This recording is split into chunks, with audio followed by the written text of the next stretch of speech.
Hello everyone and welcome to my channel Easy English Literature. In this video we will discuss John Dryden. Now I have already discussed John Dryden यानी first part in my previous video. तो previous video का link description box में है, आप वहाँ जाके previous video check कर सकते हैं. आज हम जॉन ड्राइडन के जो सटायर्स हैं and John Dryden as a critic इसको पढ़ेंगे, जहाँ पे हम कवर करेंगे Absalom and Achitophel, MacFlecknoe, the Medal and other works of John Dryden as well as John Dryden as a critic. और इससे पहले के वर्क्स हम सारे कवर कर चुके हैं इन वीडियो 1, तो वो आप डिस्क्रिप्शन बॉक्स में जाके लिंक चेक कर सकते हैं. ऑल्सो आप प्लेलिस्ट भी चेक कर सकते हैं for other videos. Now let's get started. Let's start from Absalom and Achitophel. हमें ध्यान रखना है कि जॉन ड्राइडन के 3 इंपॉर्टेंट सटायर्स हैं, Absalom and Achitophel, MacFlecknoe and the Medal. तो ये तीनों इंपॉर्टेंट हैं और ये तीनों ही सटायर्स हैं, ये हमें ध्यान रखना है. Let's discuss Absalom and Achitophel. Now अगर नेट पॉइंट ऑफ व्यू के साथ आप पढ़ रहे हैं तो एब्सलम एंड एचिटोफिल बहुत ज़्यादा इंपॉर्टेंट है और इसकी एक डिटेल्स स्टडी करनी होगी. यहाँ इस वीडियो में मैं आपको एक शॉर्ट में बता देती हूँ कि एक्चुअली इसमें है क्या. एब्सलम एंड एचिटोफिल जो है ये एक पॉलिटिकल सटायर है, एलिगोरिकल पोएम है और बिब्लिकल स्टोरी है. पॉलिटिक्स के ऊपर ये लिखा गया है, that's why it's a political satire. Characters के जो नेम है वो बाइबल से हैं, तो बिब्लिकल स्टोरी है. और ऑब्वियसली क्योंकि ये पॉलिटिकल सटायर है कि कैरेक्टर्स किसी न किसी को रिप्रेजेंट कर रहे हैं, तो ये एक एलिगोरिकल पोएम है. इंपॉर्टेंट कैरेक्टर्स यहाँ पर एब्सलम रिप्रेजेंट करता है ड्यूक ऑफ मेनमाउथ का. ड्यूक ऑफ मेनमाउथ जो है वो चार्ल्स II के इनलेजिटिमेट सन थे. एचिटोफिल रिप्रेजेंट कर रहे हैं अर्ल ऑफ शाफ्ट्सबरी. अर्ल ऑफ शाफ्ट्सबरी जो है वो विग पार्टी के लीडर थे. हमें पता है उस टाइम पे 2 पार्टीज थी, विग एंड टोरीज. तो विग पार्टी के लीडर थे और ये एंटी कैथलिक थे. थर्ड इज डेविड जो है वो किंग चार्ल्स II को रिप्रेजेंट करते हैं. तो बेसिकली यहाँ क्या दिखाया गया है कि चार्ल्स II जो हैं उनके बाद जेम्स II, उनके जो ब्रदर हैं जेम्स II, वो थ्रोन पे आने वाले हैं. और जेम्स II जो है वो कैथलिक हैं. ओके, जेम्स II जो है वो कैथलिक हैं. तो अर्ल ऑफ शाफ्ट्सबरी जो है वो ड्यूक ऑफ मेनमाउथ को यानी एचिटोफिल जो है वो एब्सलम को इंस्टिगेट करते हैं against David, that is Charles II, कि भाई तुम अपने फादर से फाइट करो और तुम थ्रोन पे आओ. ड्यूक ऑफ मेनमाउथ जो है वो किंग बने. क्योंकि एचिटोफिल जो है वो एंटी कैथलिक हैं, इसलिए वो नहीं चाहते कि जेम्स II जो है वो थ्रोन पे आए. तो बेसिकली ये एक स्टोरी है कि शाफ्ट्सबरी जो है वो मेनमाउथ को इंस्टिगेट करते हैं against King Charles II, that Duke of Monmouth wants to be the king and James II जो है वो किंग न बने. अब यहाँ पे एब्सलम एंड एचिटोफिल में 2 इंपॉर्टेंट थिंग्स जो डिस्कस की गई वो है poppish plot and exclusion bill. Okay, poppish plot and exclusion bill. Poppish plot क्या था, जो भी कैथलिक्स हैं, ठीक है, उन्होंने प्लान किया था कि हम चार्ल्स II को किल करेंगे और जेम्स को जो उनके कजिन ब्रदर हैं उनको थ्रोन पे लाएंगे.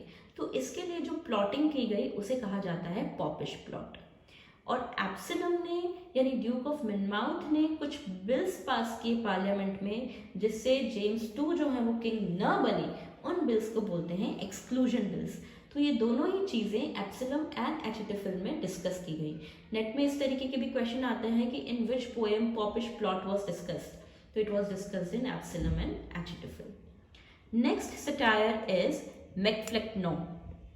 Now, Macflecknoe is a satire upon the true blue Protestant poet T.S. T.S. यहाँ पे है थॉमस शेडवेल. मैंने आपको ऑलरेडी बताया कि ड्राइडन और शेडवेल की राइवलरी है. तो ये मैकफ्लेक्नॉय जो है ये एक सटायर है जो लिखा गया है थॉमस शेडवेल पे. थॉमस शेडवेल को यहाँ अटैक किया गया है और ये एक विग पोएट थे. यहाँ पे ड्राइडन ने शेडवेल के लिए कहा the last great prophet of tautology and literary son and heir of Richard Flecknoe. यहाँ थॉमस शेडवेल को ड्राइडन ने कहा है कि ये जो है रिचर्ड फ्लेक्नो के लिटरेरी सन है, यानी रिचर्ड फ्लेक्नो के कदमों पे चल रहे हैं. ओके और उन्हें लास्ट प्रॉफिट ऑफ टॉटोलॉजी भी कहा गया। टॉटोलॉजी मीन्स जो एक ही बात को रिपीट करके कहते हैं हम लोग, मतलब मेन सब्जेक्ट एक ही है, बस उसको अलग अलग तरीके से बोल दिया जाता है, तो ये कहते हैं। थॉमस शेडवेल जो है वो प्रॉफिट ऑफ टॉटोलॉजी है। इसके बाद शेडवेल ने वर्क लिखा जहाँ पे उन्होंने एपिसोड लिखा टू टोरीज, तो उसको रिप्लाई करने के लिए जॉन ड्राइडन ने थर्ड सटायर लिखा the Medal. The Medal was episode to Whigs. Thomas Shadwell ने लिखा एपिसोड टू टोरीज और उसके रिप्लाई में ड्राइडन ने लिखा the Medal which was episode to Whigs. तो ये 3 इंपॉर्टेंट सटायर्स हैं जॉन ड्राइडन के, Absalom and Achitophel, MacFlecknoe and the Medal. Next work is Religio Laici, Layman's faith. यहाँ पे ये डिफेंड कर रहे हैं एंग्लिकन चर्च को। अब जेम्स 2 जो है वो थ्रोन पे आ गए हैं फ्रॉम द ईयर 1685 टू 88। ठीक है, 1685 से 88 जेम्स 2 रूल कर रहे थे इंग्लैंड को, और हमें पता है कि जेम्स 2 कैथलिक है। तो अब ड्राइडन ने क्या किया, कैथोलिक चर्च की तरफ डाइवर्ट हो गए। ओके, यहाँ पे ये डिफेंड कर रहे हैं एंग्लिकन चर्च को, मगर जैसे ही जेम्स 2 आए तो ड्राइडन कन्वर्ट हो गए कैथोलिसिज्म में। तो इसीलिए कहा जाता है कि जैसे जैसे नेशन चेंज होता है, नेशन के साथ ड्राइडन भी चेंज होते गए। जेम्स 2 के थ्रोन पे आने के बाद इन्होंने वर्क लिखा the hind and the panther. यहाँ पे हिंद जो है वो रोमन चर्च को रिप्रेजेंट कर रहा है और पैंथर जो है वो एंग्लिकन चर्च को रिप्रेजेंट करता है। यहाँ पे ये सेलिब्रेट कर रहे हैं हिज कन्वर्जन टू कैथोलिक्स, मतलब अब यहाँ पे जो ड्राइडन जो है वो कैथोलिक में कन्वर्ट हो गए हैं और वो उस चीज को सेलिब्रेट कर रहे हैं in his work the hind and the panther, where hind represent the Roman church and panther represent the Anglican church. Okay, now in the year 1689 Mary 2 and William of Orange came to throne, और ये दोनों ही Protestant थे। बस यही एक समय था जहाँ ड्राइडन ने अपने आप को चेंज नहीं किया। तो इस वजह से क्या हुआ कि ये Mary 2 and William of Orange ने ड्राइडन को कहा कि आपको ओथ ऑफ एलिजेंस लेनी पड़ेगी। ओथ ऑफ एलिजेंस क्या होती है कि भाई आप मेरे प्रति यानी हमारे प्रति, किंग के प्रति लॉयल रहोगे।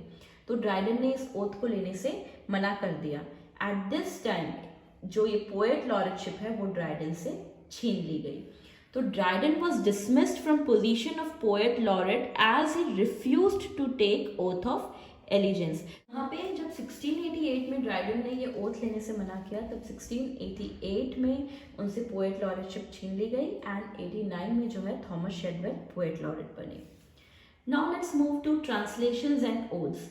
तो 2 ओड्स हैं ड्राइडन की, Song of Cecilia's Day and Alexander's Feast और द पावर ऑफ म्यूजिक। ये दोनों ही ओड ड्राइडन की है। तो हमें पता है कि 3 सटायर्स हैं जॉन ड्राइडन के, Absalom and Achitophel, MacFlecknoe and the Medal, and 2 odes हैं, Song of Saint Cecilia's Day and Alexander's Feast और the Power of Music. He translated Virgil's Aeneid, Homer's Iliad, Ovid's Epistles and Metamorphosis. तो ये works हैं जो Dryden ने translate किए। अब हमने ड्राइडन को as a poet, as a play writer and as a translator पढ़ लिया। Now let's move to Dryden as a critic. जब हम ड्राइडन एज अ क्रिटिक की बात करते हैं तो मोस्ट इंपॉर्टेंट वर्क जो जॉन ड्राइडन का है वो है an essay on dramatic poesy which was written in the year 1668। इसे भी हमें डिटेल स्टडी करना है, पूरा अच्छे से समझना है, अच्छे से पढ़ना है, because it is very important from the point of view of net and set exams. तो जब हम ड्राइडन की बात करते हैं, ड्राइडन के नोट्स पढ़ते हैं, तो इनके 2 वर्क्स हैं जो हमें डिटेल स्टडी करने हैं। एक है Absalom and Achitophel and the other is an essay on dramatic Poaceae. This video I will give you a general introduction about an essay on dramatic Poaceae. तो बेसिकली ये है क्या, ये एक सोक्रेटिक डायलॉग है बिटवीन 4 स्पीकर्स। ठीक है, 4 speakers हैं और वो अपनी अपनी बात यहाँ पे रख रहे हैं। फर्स्ट स्पीकर इज यूजीनियस, जो रिप्रेजेंट कर रहे हैं चार्ल्स सेक्विल को, और ये डिफेंड करते हैं मॉडर्न्स शेक्सपियर एंड जॉनसन को। सेकेंड स्पीकर है लेसिडियस, ये रिप्रेजेंट कर रहे हैं चार्ल्स सेडले को, और ये डिफेंड करते हैं फ्रेंच को।